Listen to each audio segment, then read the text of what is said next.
விஜய் அவர்கள் படிக்கிற பிள்ளைகளை ஊக்கப்படுத்தக்கூடிய வகையில் உதவித்தொகையை வழங்குகிறார். அது வரவேற்புக்குரியது. மற்றபடி பிள்ளைகளில் அவர் மீது கொண்டிருக்கிற அன்பு அல்லது அவர் பிள்ளைகள் மீது கொண்டிருக்கிற அன்பு என்கிற அடிப்படையில் மட்டுமே அதை பார்க்க வேண்டும் என்று நான் கருதுகிறேன். நடிகர் விஜய் பற்றி தமிழக வாழ்வுரிமை கட்சி தலைவரும் எம்எல்ஏவுமான வேல்முருகன் பேச்சு குறித்து செய்தியாளர் எழுப்பிய கேள்விக்கு விசிக தலைவர் திருமாவளவன் பதிலளித்துள்ளார். சொகுசு அரசியல்வாதி இல்ல. இன்னைக்கு யாரோ சினிமாவில் நடிச்சிட்டு 2 படத்துல சூப்பர் ஸ்டார் ஆன உடனே இன்றைக்கு நான் தான் தமிழ்நாட்டுக்கு முதலமைச்சர் 2 கிராம் பரிசு கொடுத்த உடனே நம்ம முட்டா பையன். நான் நடிகனை குறை சொல்ல மாட்டேன்.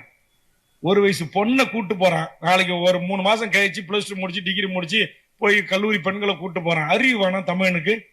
அவன் பெத்து வளர்த்து ஒரு ஆளாக்கிய பெண்ணு, நாளைக்கு மாற்றான் மனைவியாக வாழ வேண்டிய ஒரு பெண்ணு, அப்பா இறகல ஆத்தா இறகல ஆயிரக்கணக்கான ஊடக பத்திரிகை இறகல ஒரு சினிமா கூத்தாடி பையனை கட்டி பிடிச்சி கொடுக்கறது அனுமதிக்கிறேன். இது ஒரு தொழில் செய்யலாம் இல்ல? எந்த நடிகனுக்கு செய்யறது? இது என்ன ஈன பிறவி? தமிழுடைய பிறவியா இது? அப்படியே விஜய் அண்ணா, விஜய் நடிங்க, நடிச்சிருக்காரா பாராட்டுங்க, அஜித்தை பாராட்டுங்க, ரஜினியை பாராட்டுங்க, சரத்தை பாராட்டுங்க, என் பச்சை தமிழ் நம்முடைய சத்யராஜை பாராட்டுங்க. அதை விட்டுட்டு எப்படி இதெல்லாம் பெற்றோர்கள் அனுமதிக்கிறீங்க? இதுவா தமிழ் சமூகம்? இதா தமிழுடைய பாரம்பரியம்? இதா வீரகுல பெண்கள் வாழ்ந்த மண் தமிழர் நிலம் என்கிறோம்? இதுவா இன்றைக்கு யாருடைய நாள்? இன்றைக்கு யாருடைய பிறந்த நாள்? தென்னாட்டு ஜான்சி ராண்டி அழைக்கப்பட்ட என் முன்னத்தியர் அஞ்சலை அம்மாள் பிறந்த நாள் இந்த நாள். இந்த நாளில் சொல்கிறேன், என் தமிழ் தாய்கள் பெற்றெடுத்த பிள்ளை செல்வங்களே, எந்த கூத்தாடி பயலுடைய வாசல்லையும் போய் நிக்காதீங்க. எந்த கூத்தாடி பையனுக்கு பிறந்த நாளா இருந்தா உங்களுக்கு என்ன? அவன் படம் 100 நாள் ஓடினா ஓடா போட்டான? அவர் வந்து கதவை திறந்து காலைல 11 மணிக்கு தரிசனம் தருவானா? அவன் நைட்டு விடிய கூத்தடிச்சுட்டு கொம்மால் அடிச்சுட்டு சரக்கு அடிச்சுட்டு கவுந்தடிச்சு தூங்குவானா? அவர் வெளியில வந்து போயஸ் காரன்ல அவர் வெளியில வந்து தரிசனம் கொடுக்குற வரைக்கும் இவன் போய் நிப்பானா? ஐயோ தலைவா உன்னை பாக்கணும்னு. ஏன்டா அவனுக்கு சோறு போட போறான்? அவனால அவனுக்கு உழவு வைக்க போகுது? அவன் பிள்ளைக்கு பீஸ் கட்ட போறான்? அவன் ரோடு போட்டு கொடுக்க போறான்? அவனுக்கு பள்ளிக்கூடம் கட்டி கொடுக்க போறான்? அவனுக்கு கலை அறிவியல் கல்வி கொண்டு வந்தான்?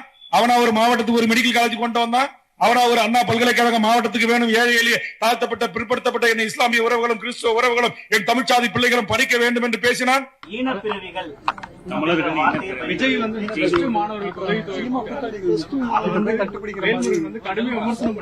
அதான் என்ன காரணம் தெரியல. நான் விஷுவல் பார்க்கல. இதுவும் என்ன அதுல விஜய் என்ன செய்யறாரு? விஜய் வந்து நன்கொடை கொடுக்கிறாரு. அதுல வந்து அவங்க ஹக் பண்றாங்க பாசத்துல அண்ணன்ற முறையில. அப்படி இருக்கும் பொழுது அத வேல்முருகன் மேடை பேச்சில் ஒன்று பேசும்பொழுது இந்த மாதிரி கலாச்சார சீரழிவு அது போன்ற செயல்பாடுகள்ல பெற்றோர்களே வந்து இது பண்றீங்க, உங்களுடைய பிள்ளைகளை கூட்டு போறீங்க, 3 வருடத்துல கல்யாணம் நடக்கும் போது இப்படிப்பட்ட சூழல்ல எது சரியா இருக்குமான்ற மாதிரி ஒரு விமர்சனம் பண்ணிருக்காங்க. தெரியல, அவர் எந்த கான்டெக்ட்ல சொல்லியிருக்கிறாரு எனக்கு தெரியல. விஜய் அவர்கள் படிக்கிற பிள்ளைகளை ஊக்கப்படுத்தக்கூடிய வகையில் உதவித்தொகையை வழங்குகிறார். அது வரவேற்புக்குரியது. மற்றபடி பிள்ளைகளில் அவர் மீது கொண்டிருக்கிற அன்பு அல்லது அவர் பிள்ளைகள் மீது கொண்டிருக்கிற அன்பு என்கிற அடிப்படையில் மட்டுமே அதை பார்க்க வேண்டும் என்று நான் கருதுகிறேன். வேல்முருகன் அவர்கள் எந்த பின்னணியில் அந்த கருத்தை சொன்னார் என்பது எனக்கு புரியவில்லை. வருகிற ஜூன் 14ஆம்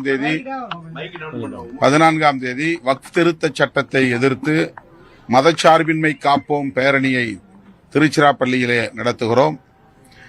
வக்ஃப் திருத்த சட்டம் என்பது முஸ்லிம்களுக்கு எதிரானதல்ல, அரசமைப்பு சட்டத்திற்கு எதிரான தாக்குதல்.